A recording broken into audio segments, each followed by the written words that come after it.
vital energy that flows through the universe. It's a concept that ancient Chinese philosophers might well have understood. They would have called it qi, and it's a basic principle of Chinese science, their comprehensive system of explaining life, the earth, and the heavens. Now, yes, the Chinese understood the universe another way.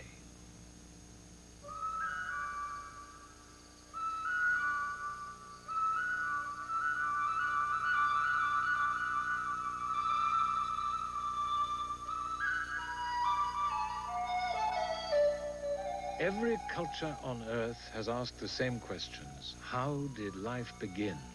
What forces drive and regulate the natural world? The Chinese asked themselves another question. How can man get into harmony with the universe?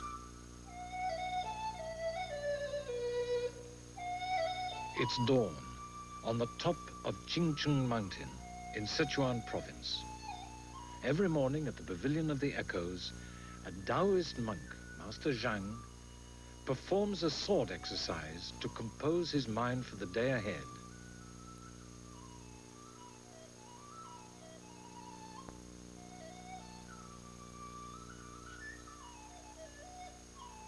Master Zhang is teaching young Taoist novices. They will learn from his example how to achieve a perfect sense of balance. Balance is a central concept in Chinese philosophy.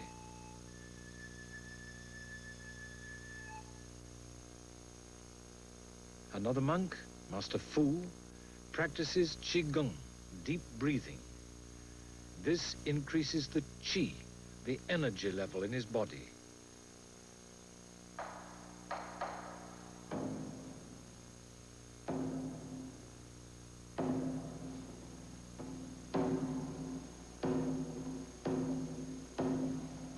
Qi, meaning vital energy, is another central idea in Chinese thought.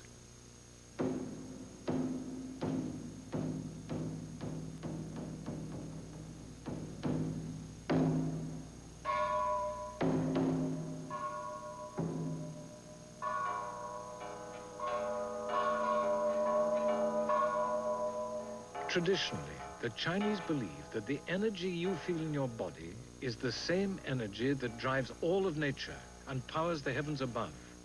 It's the pulsing rhythm of the whole universe.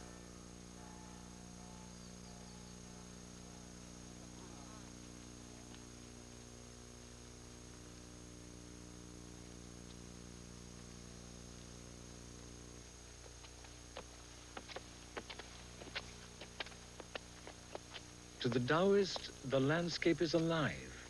Nature is a giant energy field. The Tao means the way or the path you must follow to understand it.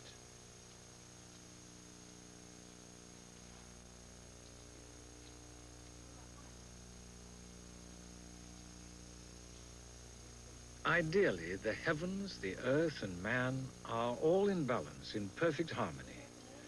If something gets out of balance, then the flow of energy is blocked. Your body gets tired, a plant doesn't grow.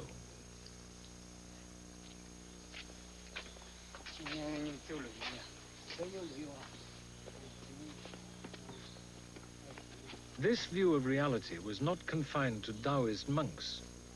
Most of the Chinese people throughout history have understood the universe this way. The traditional view is still taught by the few Taoist priests that are left.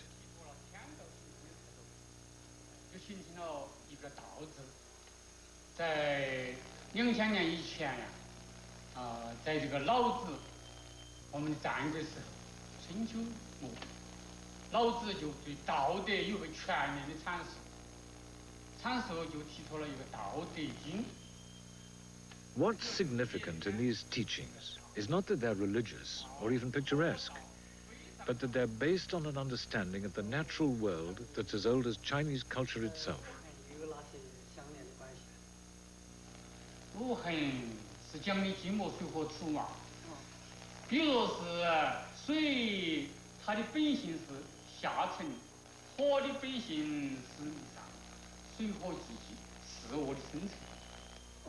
The Chinese believed there was a balance in nature between two equal and opposite forces called yin and yang.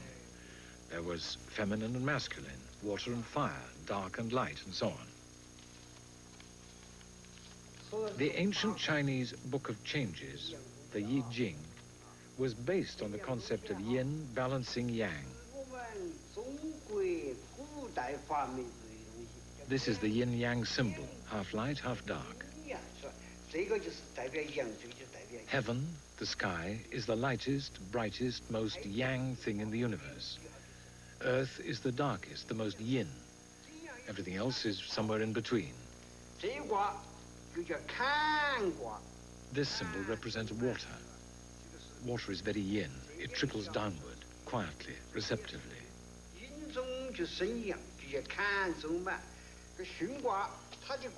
What he's drawing now is the symbol for the wind. Wind is active, relentless, more yang, more masculine.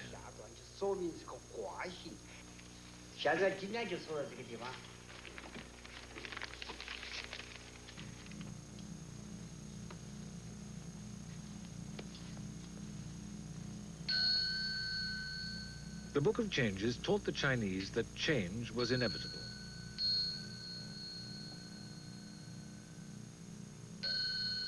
It proposed that changes happened when the yin and yang moved out of balance. This is an idea which still governs one aspect of everyday life in China. To this day, the Chinese analyze personal illness in terms of too much yin or too much yang in the body. By eating the right things, they believe, you can put yourself back in harmony with the universe.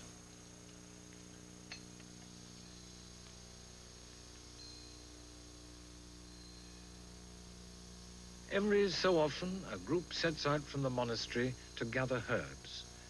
They'll spend half a day on the mountain, looking for plants that will balance the yin and yang of their body and restore natural energy. Holistic medicine has been understood for at least 4,000 years in China.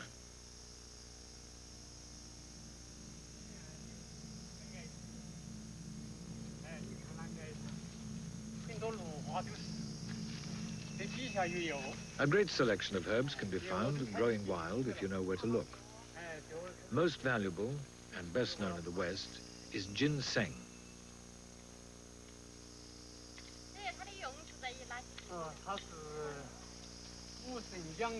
Ginseng is said to increase the yang element of the body, to heat it up, improve blood circulation, and most importantly for some, to increase male potency. But there are many other roots and plants to be found here on Qingcheng Mountain.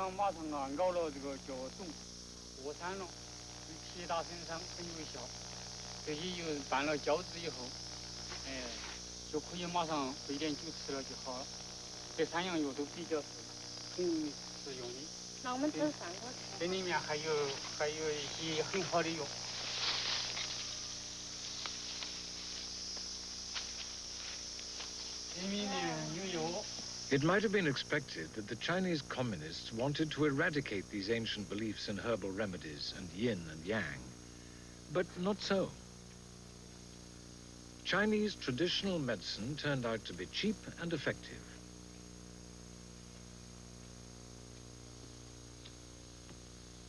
"20 years ago, the barefoot doctor became a feature of communist China. Today they do have shoes and carry some Western antibiotics. But many of the treatments they bring to the villages are rooted in traditional Chinese medicine.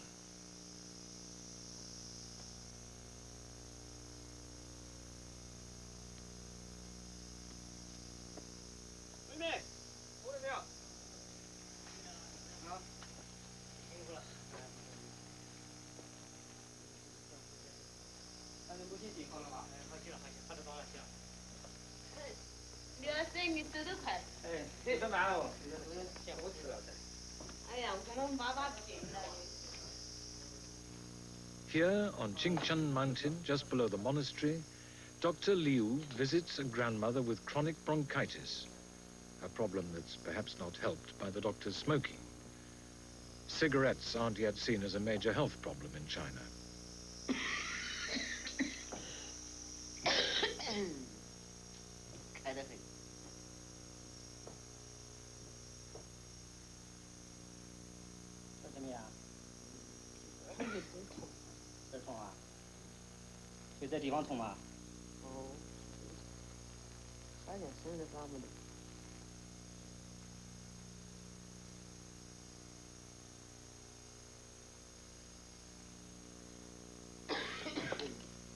Chinese doctors set great store by taking the pulse and observing the patient's qi se, literally the way their energy looks.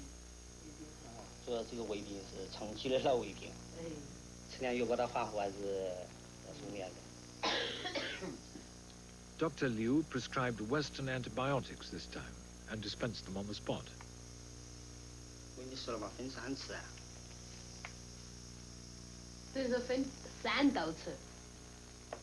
If the family need herbs as well, they'll gather them from the mountains. But keeping healthy, balancing the yin and the yang, aren't just the preoccupations of monks and country folk. This man lives 40 miles south in Chengdu City, and health is his livelihood. He's a cook at the Tongrentang restaurant, preparing dishes that carefully balance the customer's yin and yang, and preparing them in great quantity. This is, surprisingly, a Chinese health food restaurant.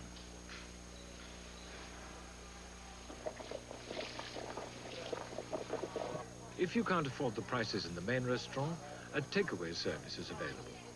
Chicken and duck cooked in special herbs from the mountains. You bring your prescriptions and pay in advance. At the pharmacy counter, you can buy extract of lung grass or deer antler and increase your yang at home. But the claim to fame of the Tongrentang is its restaurant and kitchens. Here, the aim is to create dishes which will prevent or cure any illness known to man. Constipation, impotence, asthma, high blood pressure, hair loss. There's something on the menu of the Tongrentang for everyone.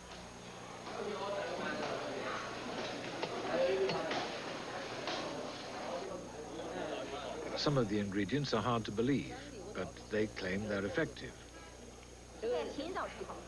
The elixir of life is not yet on offer, but a number of old men attribute their longevity to careful balancing of yin and yang in their meals.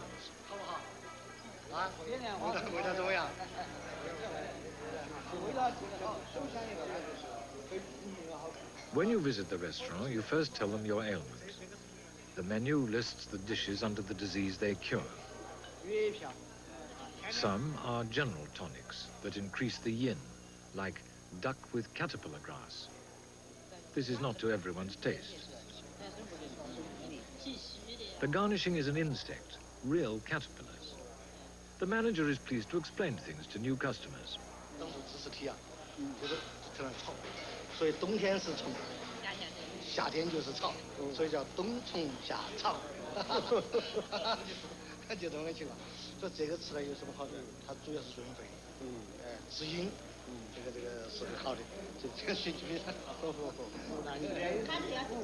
Some of the customers find the dish faintly disquieting, but the idea of yin and yang is as familiar to them as anything could be. It's curious for a Western visitor to find caterpillars or fungus or snake on a restaurant menu. It's even more of a shock to visit a modern hospital down the road and find displays of stuffed monkeys. These specimens seem fit for an alchemist's cell rather than a hospital. But none of this is a surprise for the Chinese. There's a hospital of traditional medicine in every large town.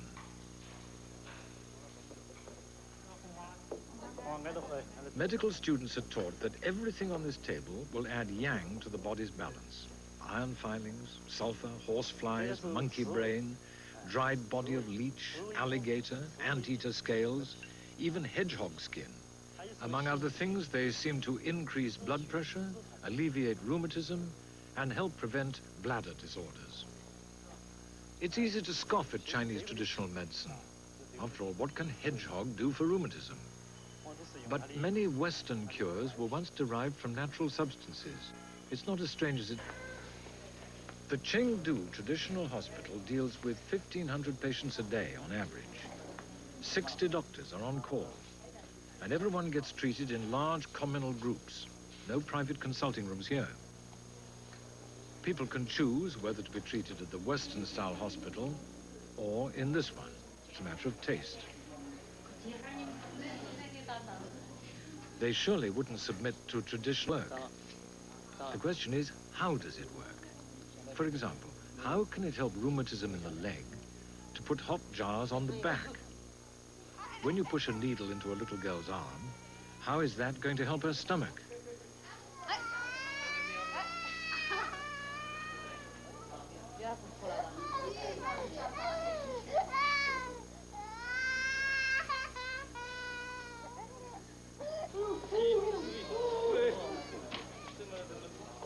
A traditional Chinese doctor sets out to understand the whole human being who confronts him.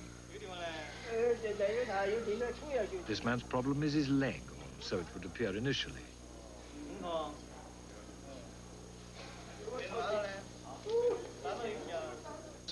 Not helped by the time it took him to register earlier on and get an appointment.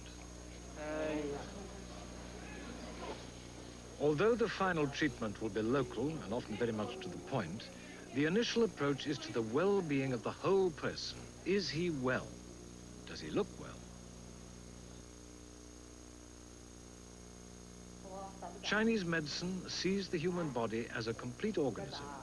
The mind and the body are not separate. That's particularly true of acupuncture. Here, a 90-year-old grandmother is about to have an eye operation. The only anesthetic, 2 vibrating needles. While she's still fully conscious, a cataract will be removed from each eye. Some Westerners say that acupuncture is a theatrical effect, like dressing up in white coats. It's auto-suggestion. The patients just think they feel no pain.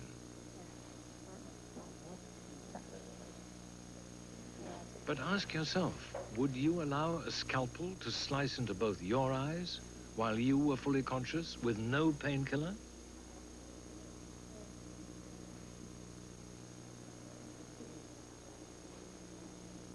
The operation is a complete success. With the patient still conscious, the doctor is able to ask her, "How many fingers am I holding up?" And she's able to answer correctly, after being blind for 5 years. But there are still doubts about acupuncture in the minds of Western scientists. So the Chinese have developed some disarmingly simple experiments to prove their point.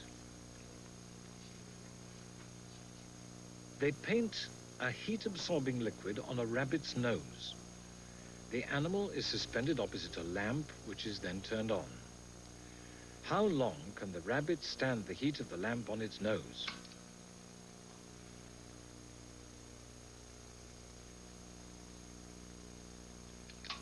Six or 7 seconds on average. Now, a needle will be inserted in the rabbit's hind leg at a place that roughly corresponds to a similar point on the human body.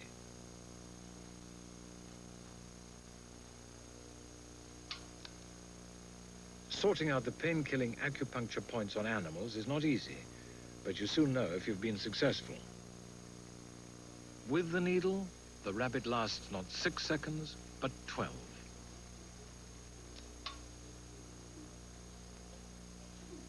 To understand how and why acupuncture works isn't easy.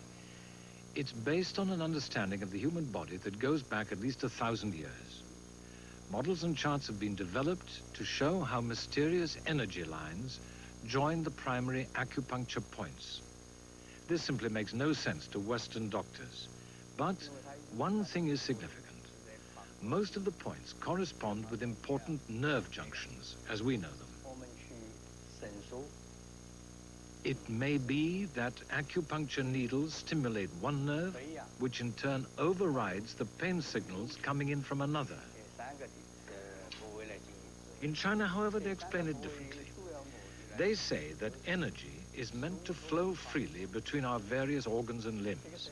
If yin and yang get unbalanced, then the energy flow is blocked.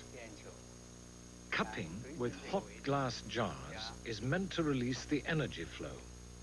This patient has a chronic bladder defect, so jars were placed near the kidneys, as you might expect. But in addition, a needle is inserted in the back of the patient's calf. According to the acupuncture map, an energy line or meridian connects this point with the bladder. A problem with the bladder means too much water, too much yin, and that can lead to rheumatism. To prevent that, a third point on the sole of the foot is stimulated with glowing cigars made from the moxa plant. This will add yang and finally bring the body back into balance. That's the Chinese explanation. The government prefers to stress the scientific basis of traditional Chinese medicine, but no one can deny that it's rooted in ancient philosophy. Above the doctor is a wall chart that reminds the patient of the connection between her energy and that of the cosmos. The message is that the same qi drives the sun and moon as drives her. Her yin and yang should be balanced, as should the yin and yang of earth.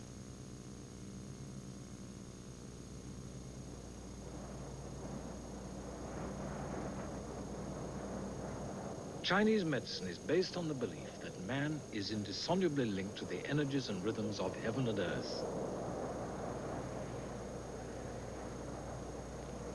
To understand yourself, they say, try understanding the cosmos a different way.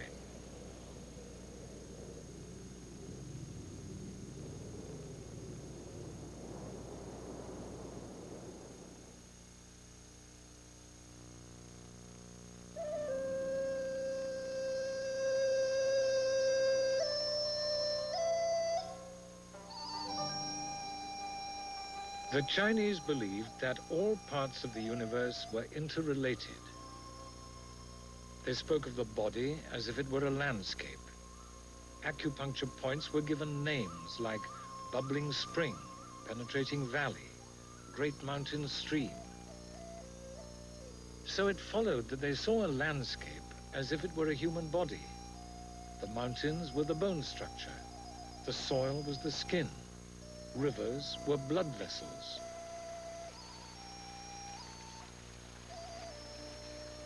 One should respect the earth as if...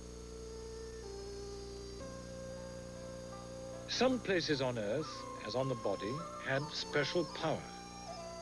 These places were like acupuncture points on the body of the earth.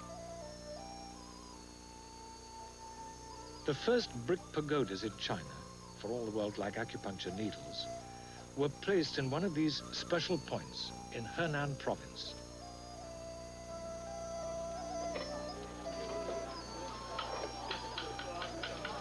They believed the most favorable place to build a temple or a tomb was the point where the flow of energy in the earth was best balanced and therefore most powerful.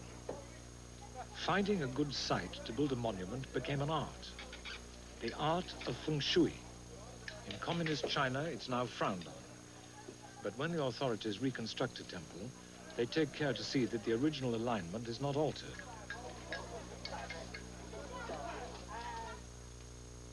Some points on the map are said to have very good feng shui.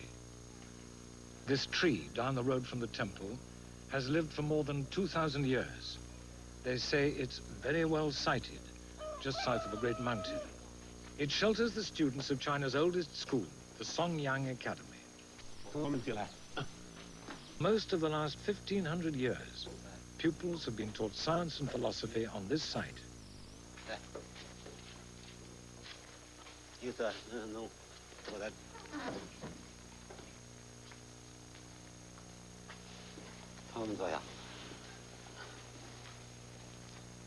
If a Westerner had been taught 1,000 years ago that the Earth had invisible lines of force underneath the surface, it's likely he wouldn't have believed it. But as it happens, the Chinese were right. The Earth does have invisible lines of energy. And they're explained today in every classroom in China. We call them magnetism. The Chinese conceived of the idea of force lines in the Earth long before they proved their existence with magnets. But the concept fitted into their cosmology perfectly. South was yang, north was yin.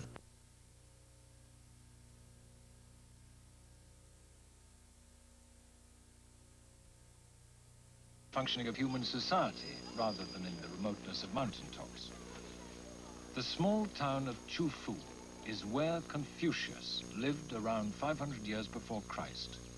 He's buried just outside the town.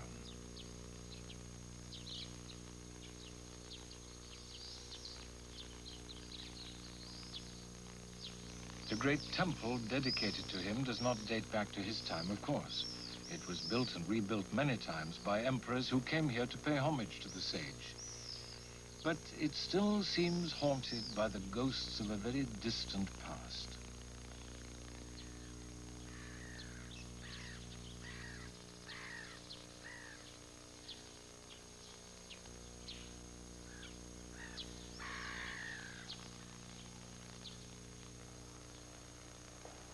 Much of the interior of the temple was destroyed in the Cultural Revolution, when everything to do with Confucius was under attack. But a number of musical instruments and ritual objects have survived.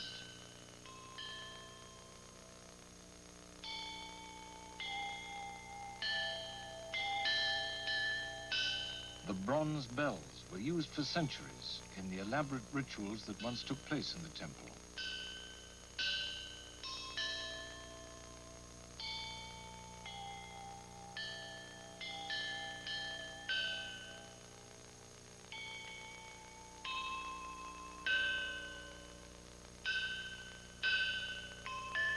Confucius has had a greater influence on China than any other human being. But although ritual and music were important to him, he was never a religious teacher. And the whole point is that Confucianism is not a religion, but a code of behavior.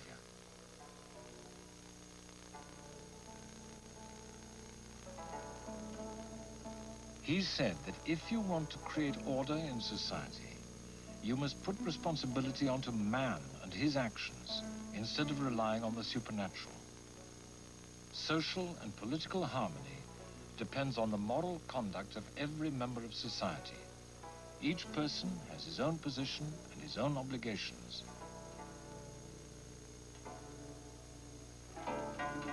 Wife must obey husband. Son must obey father. All must obey the emperor. But those in the position of power must in return behave with righteousness and justice and wisdom. You must obey with respect and rule with kindness. The cardinal Confucian virtue is this sense of humanity and benevolence.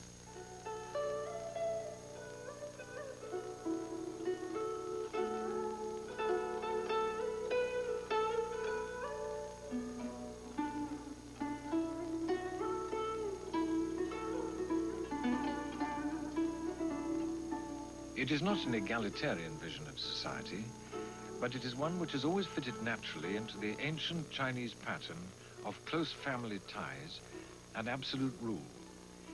And this sense of hierarchy and of moral obligation towards one's family and society is still at the very heart of the Chinese way of life.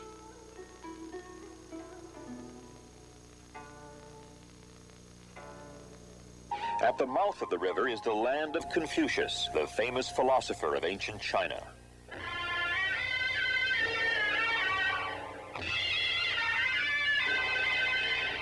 After years during which communist leaders tried to discredit Confucius, his birthday in 551 BC is now celebrated each August in Chufu, the town of his birth. Confucius is known for his teachings on morality and government. His emphasis on family respect, duty, and obedience has remained a mainstay of Chinese thought and has proved useful to most Chinese leaders. This town of 10,000 has a lot more to celebrate. 3,500 of those around here believe they are direct descendants of Confucius himself.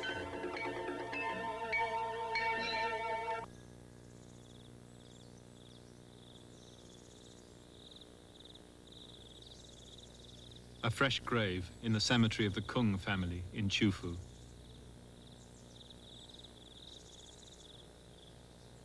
A monument to the most influential figure in Chinese history, Confucius, Confucius. It was Confucius who transformed the magic of the Bronze Age into the conception of the state as a moral order sustained by virtue and ritual. Confucius lived in that astonishing Axis age when the Buddha was alive, and Pythagoras and the Greek philosophers, the Jewish prophets. Not a religious leader, but the codifier of China's traditions in history, poetry, and ritual. His teachings were the ideal of Chinese government for 2,000 years. At the center of Confucius' message was a very simple and original idea. He wasn't concerned with God or the afterlife or heaven. I don't know anything about those things, he said.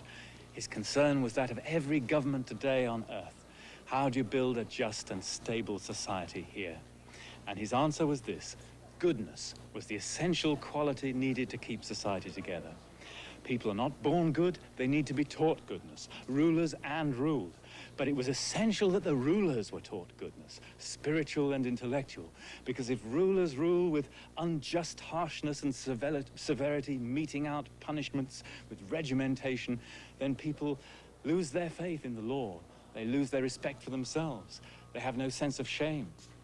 But if people are taught goodness, then they have all those qualities and they regulate themselves. Confucius' vision then was of a moral society bound together by mutual respect and trust. And though he was an aristocrat, it was an anti-authoritarian idea, because the ideology would rest with the scholars, not with the emperors, who themselves had to obey that golden mean. Otherwise they risked forfeiting the mandate of heaven, as even today's rulers of China have found out.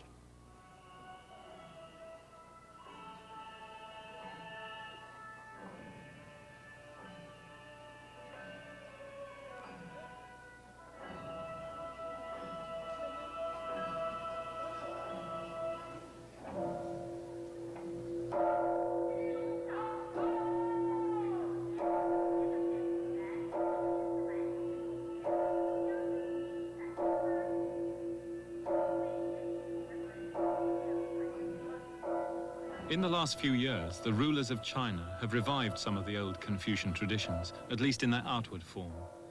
Performance of these rituals ceased after the Communist Revolution. These are actors, and this ceremony in Confucius' hometown is for tourists. They're largely foreign Chinese tourists from Taiwan, Hong Kong, and Singapore, rediscovering roots severed, temporarily it would now seem, in 1949.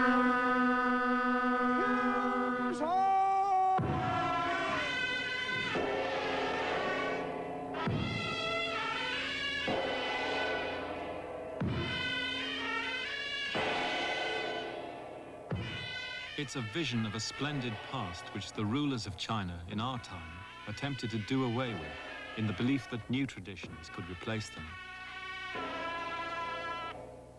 But just when we think we've shaken it off, the past has an uncanny habit of coming back to restate its old claims on our loyalties.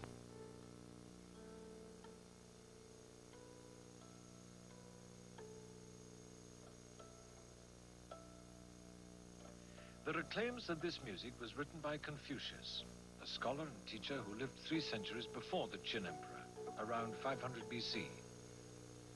His influence has been vitally important in the history of China. He advocated a benevolent approach to government, and it was his teachings that the first emperor tried to suppress. For Confucius, the essence of government was the bringing about of a harmonious social hierarchy. He took the family as his ideal. The nation should be like a huge family with a father at its head. It should be governed not by force, but by moral example. The fundamental Confucian virtue was a sense of humanity and benevolence and respect for others, obedience to those above you and righteousness towards those below. The superior man should be honorable, educated, and cultured. Women should.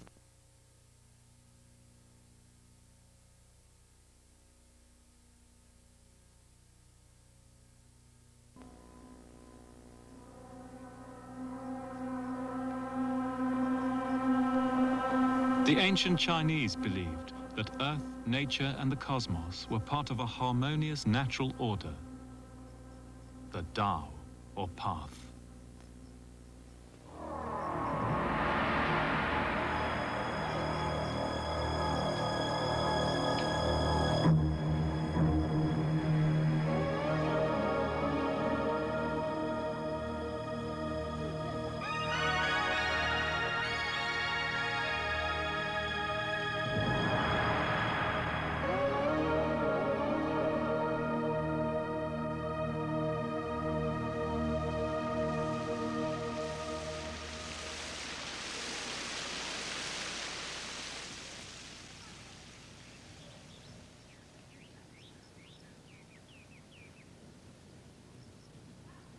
The search for the right path, Taoism, is the second great stream of Chinese thought, a natural mysticism to set beside the practical common sense of Confucius. Not an alternative, but the other half of a necessary balance in life.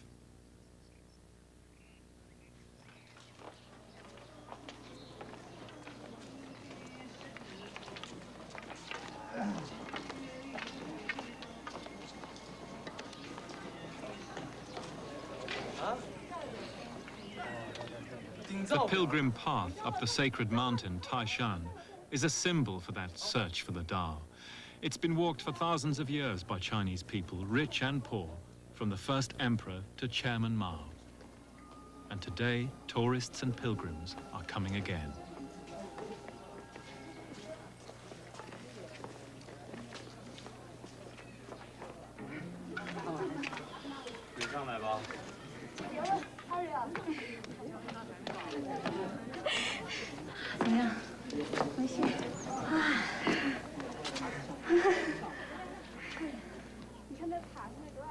For so long, Western culture has seen nature in terms of control and exploitation.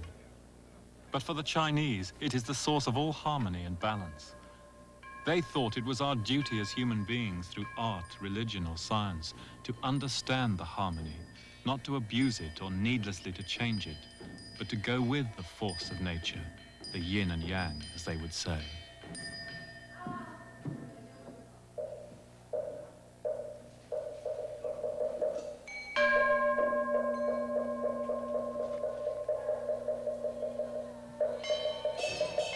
The little Taoist temple on the top of Taishan, dedicated to the goddess of the mountain, was wrecked in the Cultural Revolution. It's now lived in again, not by actors, but by real Taoist monks and nuns who came back in 1985, committing themselves to the old way.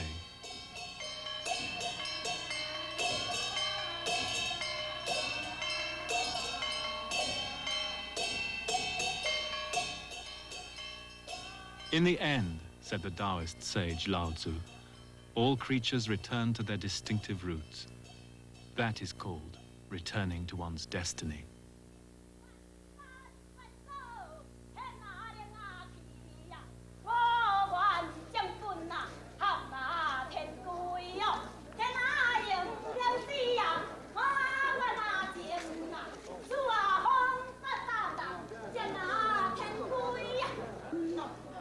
These people are tourists from Taiwan.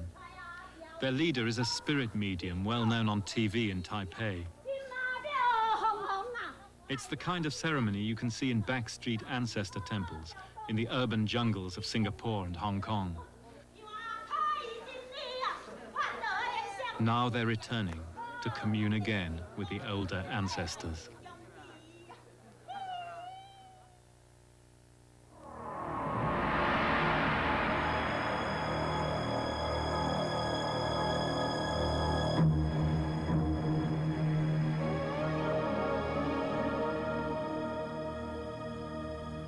On the summit of Taishan, the pilgrims wait for the first glimpse of the dawn.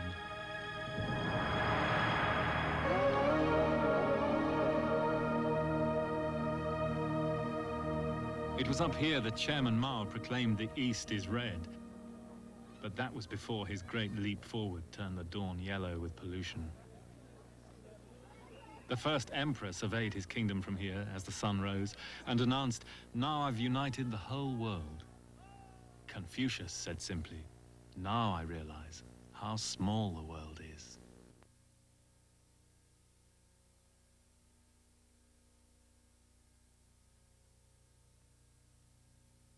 To the Shandong Peninsula, there's a mountain called Laoshan, famous throughout China for its mineral water.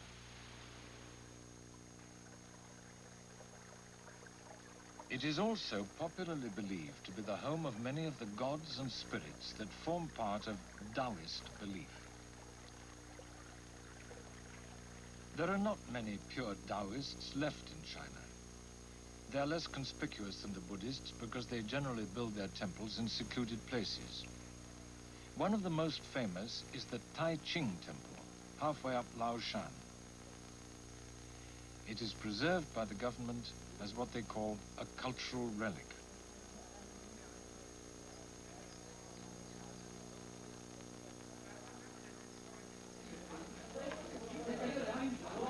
It still has half a dozen Taoist priests in residence. They act as caretakers and guides, and when there's time, they practice their exercises and rituals.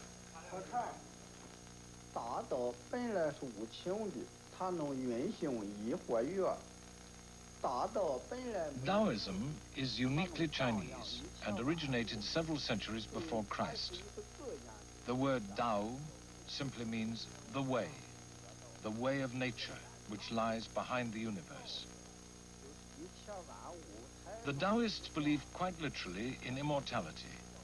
Their world is inhabited by spirits and ghosts, both good and evil.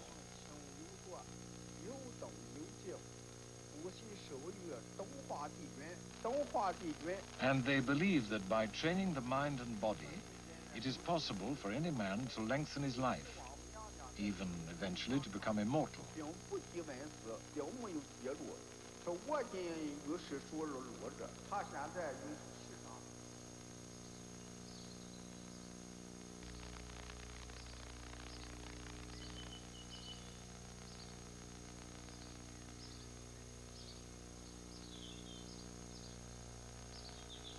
Those who want to light the lamp of longevity, they say, must learn how to fill the lamp with oil.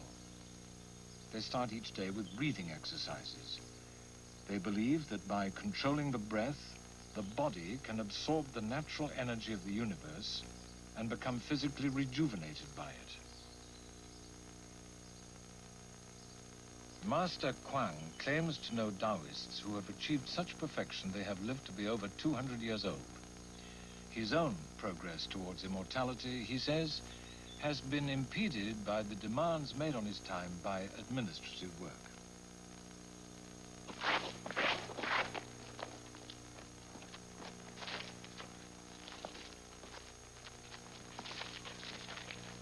But he's active enough for an 86-year-old. He practices swordplay and shadow boxing, trying to let the energy of nature flow through him and fighting the evil spirits that lurk within and outside the body.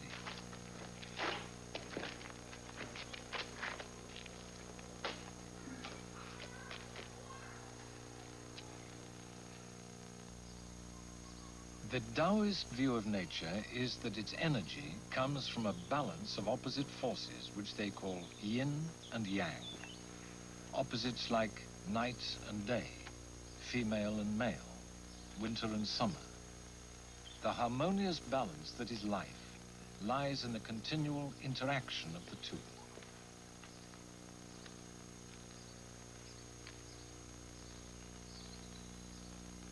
This sense of the equilibrium of life has become fundamental to the character of the Chinese in general.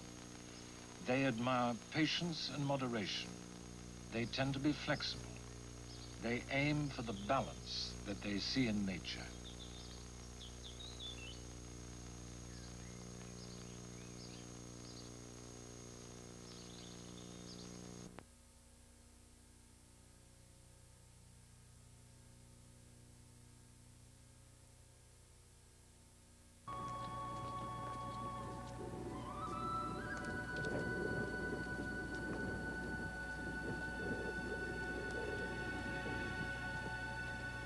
The Silk Route in the Gobi Desert, in the far west of China, the most inhospitable landscape in the world. Across this desert from the 2nd century AD came the ideas, goods and people which ushered in China's first international age. Till this time, Chinese civilization had developed in isolation, uniquely itself, neither wanting nor needing anything from the outside world.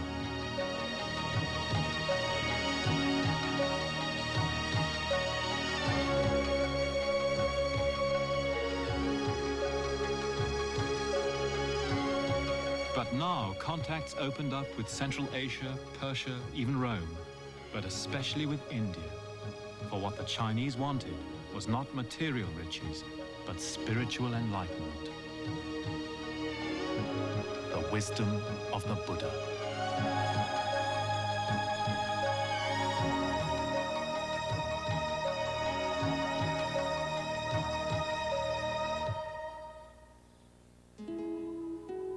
The Chinese never developed, perhaps never needed, an elaborate theology of their own. Indeed, the Western idea of a personal God is utterly foreign to them. But Buddhism, with its atheistic and democratic message, its deep care for ritual, was to have the greatest appeal of all the foreign religions which took root here. Buddhism was the third great stream making up the current of Chinese with Confucian wisdom and Taoist mysticism. And the later Chinese came to believe that these three philosophies contained the essential ideas of civilization, and without any one of them, life would be unbalanced. That however sophisticated and technologically advanced a society might become, its people could only be fulfilled through inner enlightenment and the contemplation of eternity.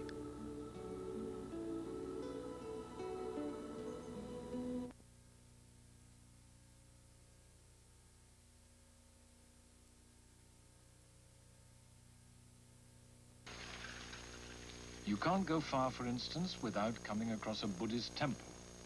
Not many of them are active now, but the Fa Yuan Se in Peking still has a complement of monks. It's also one of the only places in China today that trains novices.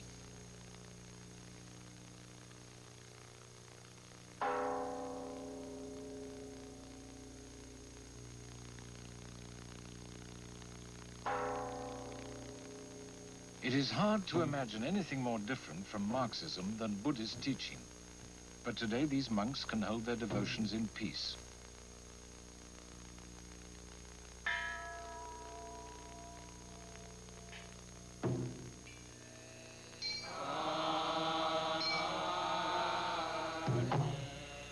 During the 10 years of the Cultural Revolution, which only ended in 1976, all religions were outlawed and persecuted. Large numbers of monks and priests were imprisoned and tortured. Temples were destroyed. Holy books were burnt. Now the Constitution gives the right to practice religious belief within certain limits.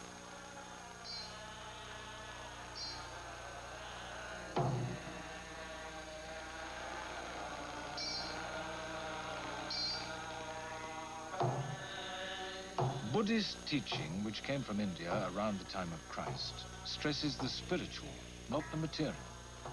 They believe that what makes life so unsatisfactory for man is his futile craving for the things of this life: possessions, power, love, the gratification of the senses. They believe in reincarnation, the cycle of birth and rebirth, which until the cravings are overcome and the spirit is freed at last.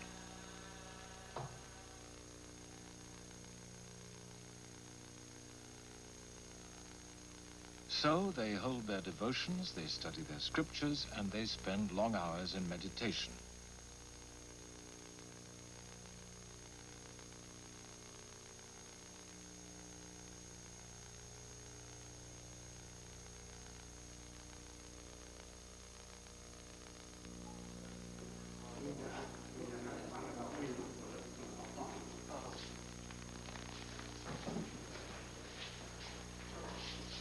The monks live lives of simplicity and discipline. Few people in China nowadays would claim to accept the teachings of Buddha. And yet the Chinese have always admired self-cultivation and high-minded idealism. Their favorite heroes, past and present, are men who demonstrate a nobility of spirit. And the 2,000-year-old tradition which these monks represent still has a deep influence on the Chinese attitude to life.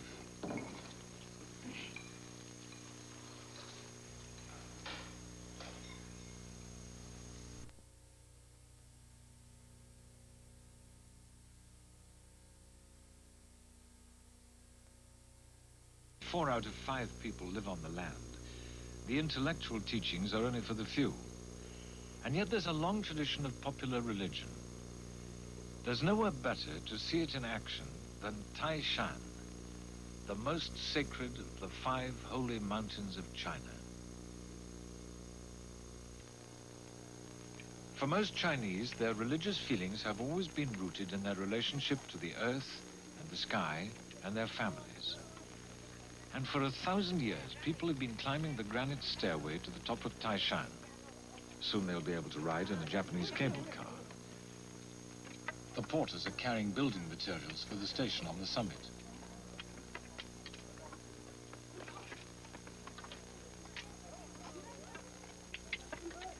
The mountain still attracts large numbers of ordinary visitors. Many have traveled long distances to climb the 6,000 steps to the peak.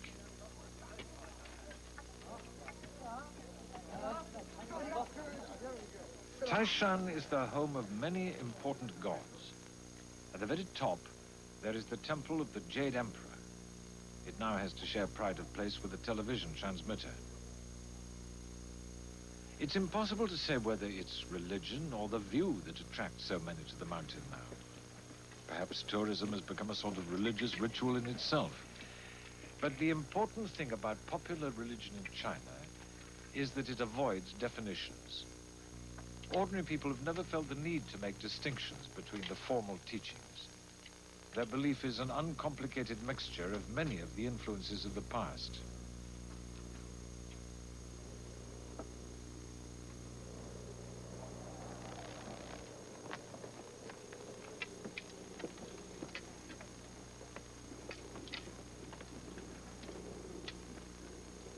Near the summit, there is a small shrine, one of many still used by the women to make offerings for the sake of their ancestors.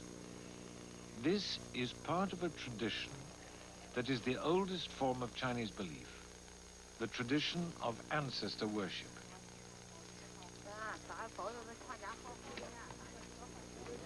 The paper represents money to bribe the civil servants of the underworld to ensure the well-being of the ancestors. It's a custom that is still quite widespread in the countryside, and it recalls some of the most fundamental beliefs in China. The feeling for hierarchy, the idea that the right rituals bring about prosperity, and that if the supernatural powers are kept happy, all will be well in the world of men.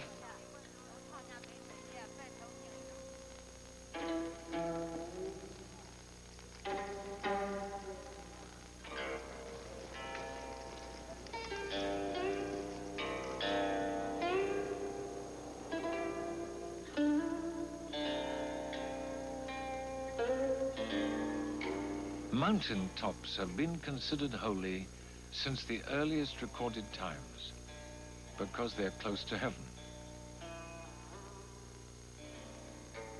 The Chinese have never thought in terms of one almighty God who created the universe. The cosmos and heaven are what influence the affairs of men.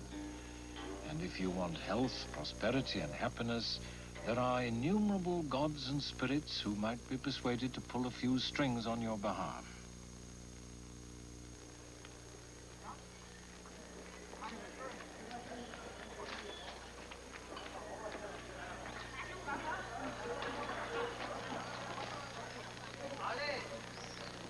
On Taishan, the place that attracts the most visitors is the temple of the Princess of the Colored Clouds.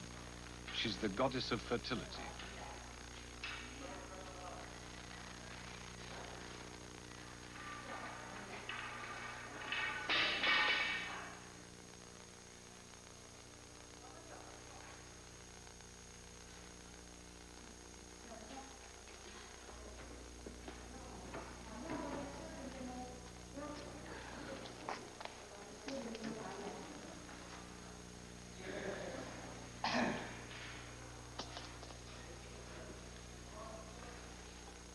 They make offerings to the princess of money and food, even cigarettes and sweets. They believe that it's in her power to meet the most central need of every Chinese family, a child, above all a male child. And now that the state has introduced a policy of one child per family, the favors of the princess are more than ever in demand. It's a very down-to-earth approach to religion.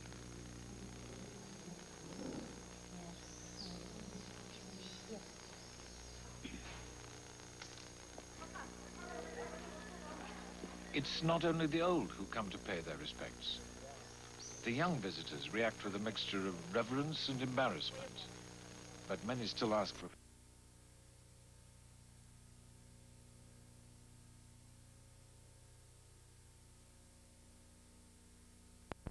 have always said that you only learn something by reciting it or doing it over and over again until suddenly you understand it. A student of wushu or kung fu is taught to learn by imitating, by doing. Only then, eventually, will he feel the vital energy of the universe, qi, running through his body. Watch it, then do it, then understand.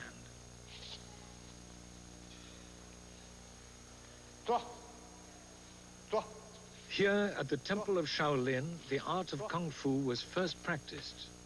It is still being taught in the same way, still being perfected.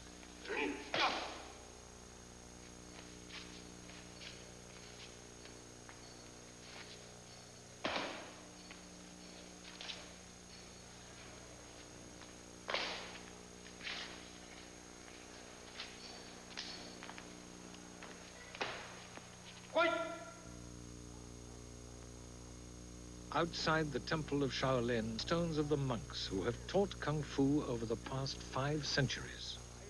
They are still revered for their wisdom.